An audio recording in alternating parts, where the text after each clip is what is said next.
Chicken feet na ala dimsum style na nagpo-fall off the bone na yung pinaka-meat, and for sure magugustuhan mo. Kasi bukod sa malambot ay sobrang tasty nito. Perfect pang ulam or pwede rin namang pulutan. First step, i-blanch natin ito with honey and vinegar for about 5 minutes para ma-remove yung mga impurities. After that, i-drain ito. At para magkaroon ito ng darker color, nilagyan ko ito ng 2 tablespoons soy sauce. And nag-add din ako ng harina para pag pinrito ito, hindi ito matalamsis. Then, i-fry ito sa high heat until mag-golden brown. Frying is very important para mamaya hindi malusak yung ating chicken feet.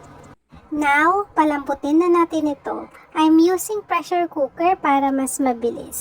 Then, nag-add lang ako ng enough water. Dinagdagan ko na 1/4 cup soy sauce, pepper, chicken powder, star anise, 1/4 cup brown sugar. For color naman, nagdagdag ako ng annatto oil. And pinalambot ko ito for about 15 minutes. After 15 minutes, dinrain ko yung sauce sa chicken feet.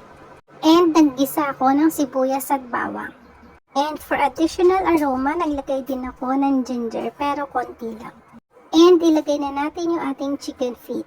Tapos naglagay din ako ng black beans. At dahil gusto namin medyo spicy, naglagay ako ng chili sauce. Pero optional lang to. After that, ilagay na natin yung ating sauce kanina. And this time, ipasimmer ito until mag-evaporate yung ating sauce. Parang ganito. And for garnish naman, naglagay lang ako ng konting scallions. And there you have it, dimsum chicken feet.